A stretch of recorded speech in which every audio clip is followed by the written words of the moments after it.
बोला काय बरं ट्विट केलं मी? ट्विट आहे जय महाराष्ट्र शुभ प्रभात आणि टॅग केलंय फडणवीस, अमित शहा, नरेंद्र मोदी यांना. या ट्विटचा अर्थ काय समजायचा?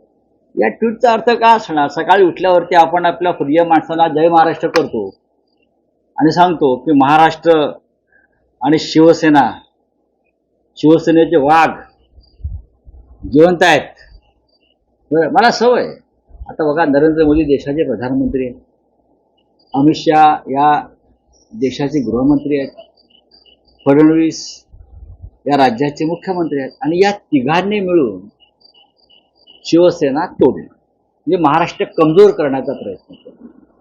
त्याच्यात त्यांना मी सांगितलं की आहोत आम्ही अजून, टायगर अभी जिंदे है, सब जिंदा है जगह जगह पे. आणि 5 जुलैला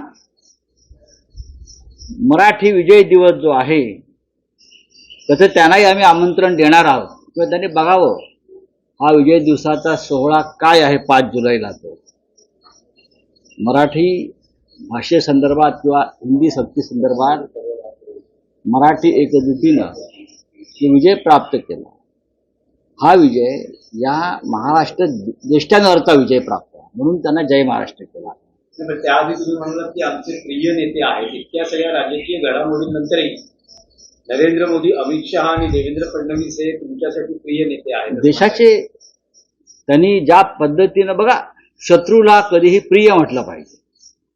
शिवसेना प्रमुखांनी सांगितलेलं आहे की शत्रू हा तोला मोलाचा असायला पाहिजे. महाराष्ट्राच्या दुश्मनांना आम्ही, जो काल संघर्ष झाला, आम्ही त्या दुश्मनांना दाखवलं महाराष्ट्राची एकजूट काय आहे ती. Hate the sin but not the sinner. पापाचा द्वेष करा, पाप्याचा करू नका, असं एक इंग्रजीमध्ये सुविचार आहे. Hate the sin but not the sinner. आणि असे जेव्हा दुश्मन महाराष्ट्राच्या समोर राहतील तेव्हा आम्हाला लढाईला, संघर्ष करायला, शिवसेनेला असेल किंवा माननीय उद्धव ठाकरे असतील, राज ठाकरे असतील, शरद पवार साहेब असतील, आम्हाला मजा येते. आम्ही लढणारे लोक आहोत. त्यांना वाटलं असेल की त्यांनी जे घाव घातले त्याच्यामुळे महाराष्ट्र कोलमडून गेला किंवा शिवसेना कोलमडून गेली. अजिबात नाही. आम्ही उभे आहोत, आम्ही उभे राहणार, लढणार आणि एक दिवस तुम्हाला घरी पाठवणार. नाही ठरलंय. माझं काल सन्माननीय मनसे प्रमुख राज ठाकरे यांच्याशी चर्चा झाली, माननीय उद्धव साहेब शिवसेना पक्षप्रमुखांशी चर्चा झाली आणि त्यानंतर असं ठरलं की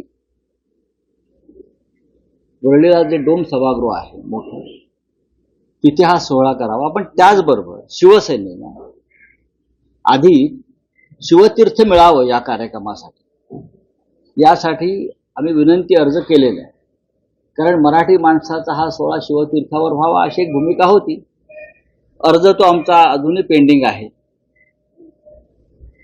अनिल परब त्यासाठी प्रयत्न नक्कीच करताय, पण हे सरकार काय आम्हाला ती परवानगी देणार नाही हे आम्हाला माहिती आहे. शिवतीर्थावर जिथे शिवसेनेचा जन्म झाला, मराठी माणसाच्या एकजुटीचा जन्म झाला, त्याच्यामुळे मनसे प्रमुख राज ठाकरे यांनी डोमचा पर्याय सुचवला आणि तो आम्ही स्वीकारला सगळ्यांनी.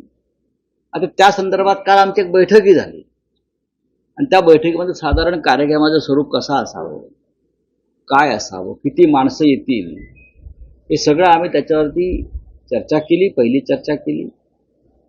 5 जुलैला साधारण 12 ते 12:30च्या दरम्यान हा कार्यक्रम सुरू होईल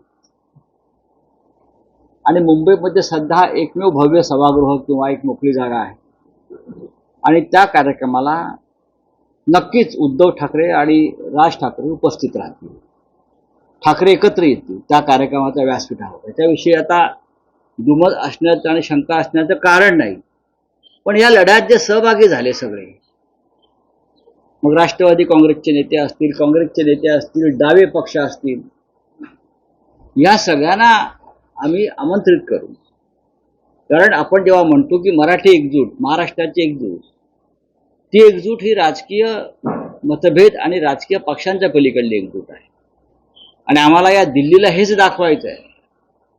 जेव्हा जेव्हा दिल्लीनं अघोरी कायद्यांच्या आधारे किंवा सत्तेच्या आधारे आमच्यावरती हल्ले केले, तेव्हा महाराष्ट्र हा अधिक ताकदीनं उसळून उभा राहील. हेच आम्हाला नरेंद्र मोदी, अमित शहा आणि देवेंद्र फडणवीस यांना दाखवायचं आहे. म्हणून त्यांना आम्ही जय महाराष्ट्र केलं. राऊतसाहेब, उद्धव ठाकरेंच्या युती संदर्भात काल राज ठाकरेंनी पत्रकार परिषदेमध्ये एक विधान केलं. ते म्हणतात, युती आघाड्यांचा विचार निवडणुकांच्या वेळी करू, मराठी भाषिकांच्या या विजयाला कुठल्याही पक्षीय लेबल लावू नका, असं त्यांनी आवाहन केलेलं आहे. बरोबर बोलले आहेत. तर चुकीचं काय बोलले? हा विषय आधीपासूनच चर्चेमध्ये आहे की या मोर्चा असेल, विजय मेळावा असेल, याला पक्षीय लेबल लावू नका. हे जरी खरं असलं तरी या सोहळ्याचं आयोजन हे शिवसेना आणि मनसे एकत्र करते, हे तेवढंच खरं आहे ना. दुसरं तर कोणी करत नाहीये. या संदर्भातल्या बैठका 2 पक्षातच होत आहेत. या संदर्भात चर्चा श्री राज ठाकरे आणि श्री उद्धव ठाकरे यांच्याशीच होते. हे सुद्धा तुम्हाला दुर्लक्षित करता येणार नाही. की आपण असे कितीही बोललो, काही केलं तरी शेवटी 2 पक्षांच्या माध्यमातून हे सगळं घडतंय. पण देवेंद्र फडणवीस यावर म्हणत आहेत की 2 भावांना एकत्र येऊ नये त्यांनी, असा मी कुठला GR काढलेला नाही. त्यांनी एकत्र यावं, क्रिकेट खेळावं, टेनिस खेळावं, हा त्यांचा वैयक्तिक विषय. बघा, देवेंद्र फडणवीस आणि GR काढल्यामुळे काही शिवसेनेची स्थापना झाली नाही ना. आणि देवेंद्र फडणवीस यांनी GR काढल्यामुळे मराठी माणसं एकत्र आली नाहीत. देवेंद्र फडणवीस यांनी GR काढला शिवसेना फोडण्याचा, तरी मराठी माणूस एकत्रच आहे. त्याच्यामुळे GRच्या गोष्टी तुम्ही आम्हाला सांगू नका. एक आपली स्क्रिप्ट जी आहे ती गहाळ पडलेली आहे किंवा ती ईडीकडे पडलेली आहे, कोणती स्क्रिप्ट आहे त्या संदर्भात हो, करेल ना. एक तर ठाकरे 2 या सिनेमाचं एक अर्ध स्क्रिप्ट ईडीवाले घेऊन गेले. जॉर्ज फर्नांडिस, त्यांना वाटलं खूप मोठं काहीतरी स्कॅन्डल आहे, ते घेऊन गेले. आता आम्ही अर्ज केलाय, आम्हाला परत द्या म्हणून, आम्हाला काम करायचं त्याच्यावरती. राऊतसाहेब, फडणवीस वारंवार असं म्हणत आहेत की डॉक्टर माशेलकर समितीचा जो अहवाल आहे हा उद्धव ठाकरे यांच्या नेतृत्वाखालील सरकार, म्हणजे ते मुख्यमंत्री असतानाच्या सरकारने स्वीकारला होता. काल त्यांनी असं विधान केलं आहे की उद्धव ठाकरेंचे उजवा हात समजले जाणारे उपनेता विजय कदम यांनी हा अहवाल लिहिला आणि तो मंत्रिमंडळाच्या बैठकीत मांडण्यात आला आणि तो स्वीकारण्यात आला. तो अहवाल समोर आणा ना लोकांसमोर. आम्ही वारंवार काय सांगतोय, तो जो अहवाल आहे तो स्वीकारला, त्याच्यावरती काय कार्यवाही केली, त्यानंतर तेव्हाच्या मुख्यमंत्र्यांनी कोणता GR काढला, ते समोर आणा. तो GR जसा देवेंद्र फडणवीस यांनी मुख्यमंत्री म्हणून एक GR काढला, हिंदी त्रिभाषा सूत्रानुसार 3री भाषा म्हणून सक्तीची, हा GR आहे ना. त्याच्या विरुद्ध आम्ही आंदोलन केलं. अशा प्रकारचा GR जर तेव्हाच्या मुख्यमंत्र्यांनी काढला असेल तर लपवतात कशाला? तुमच्या हातात सरकार आहे. बघा, हे खोटारडे लोक आहेत. हे खोटेपणातून सत्तेवर आले. ढोंग हे त्यांचं हत्यार आहे. त्यांच्याकडे दुसरं खोटं बोलण्याशिवाय दुसरं कोणतंही साधन नाही. ते खोटं बोलत आहेत. जर उद्धव ठाकरे साहेबांचा GR असता तर आम्ही तो कशाला जाळला असता? आम्ही तुमचा GR जाळतोय, तुम्ही आमचा GR जाळा ना. उद्धव ठाकरे साहेबांनी जो GR काढला असं म्हणताय किंवा काय, तो जाळा ना तुम्ही भाजपवाल्यांनो. आम्ही तुम्हाला जागा देतो जाळायला आझाद मैदानला, किंवा शिवसेना भवनासमोर येऊन जाळा. आम्ही देवेंद्र फडणवीस यांचा GR जाळतोय. आमचा GR असेल उद्धव साहेबांच्या सहीचा, त्यांनी तो जाळावा. आणि शिवसेना भवनासमोरच्या गडकरी चौकातून जाळावा. आम्ही त्यांना साफसफाई करून देतो. आणखी एक विषय आहे. बोला, तुम्ही एका बाजूला ठाकरे युतीची नांदी म्हणतात, तर दुसऱ्या बाजूला काँग्रेसनं स्थानिक स्वराज्य संस्थांच्या निवडणुकांसाठी स्वबळावर लढण्याची चाचपणी सुरू केली आहे. करू द्या. त्यात झालं काय? काँग्रेस हा एक स्वतंत्र राष्ट्रीय पक्ष आहे. निवडणुका संदर्भात कोणता निर्णय घ्यायचा, काय करायचं, महाविकास आघाडी ही लोकसभा आणि विधानसभेसाठी होती. स्थानिक स्वराज्य संस्था हा प्रत्येक पक्षाचा स्वतंत्र विषय आहे. बोलिए, आपका क्या है? बोला बोला, बोलिए.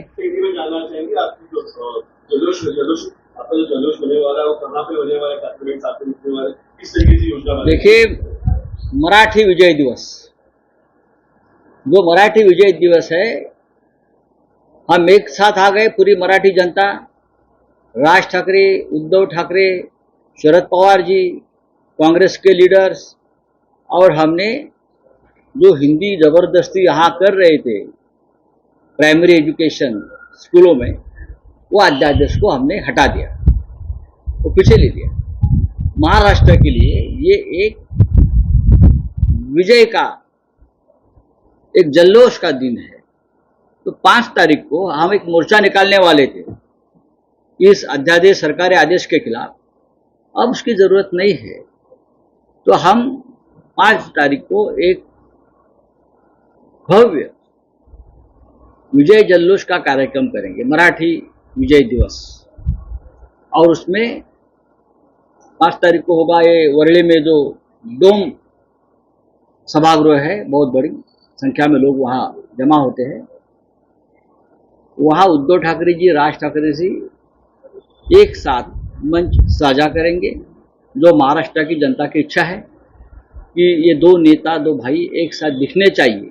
मुझे लगता है 5 तारीख को ये नज़ारा पूरे राज्य को और देश को दिखेगा। ऑपोजिशन जो बाकी पार्टी को बुलाया गया, शिंदे सेना भी है, बाकी को इनको बुलाया जाएगा। हम सबको बुलाएंगे, हम सबको बुलाएंगे ना। अपने आप को जो लोग मराठी मानते हैं, एकनाथ शिंदे को बुलाएंगे, अजित पवार को बुलाएंगे, देवेंद्र फडणवीस को बुलाएंगे, नितिन गडकरी को बुलाएंगे।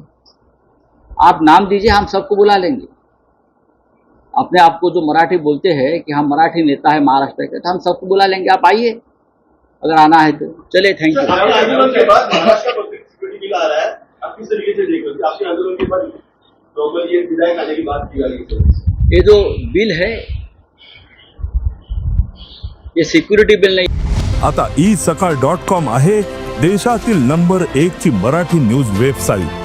प्रत्येक अपडेटसाठी isakal.com ला नक्की भेट द्या।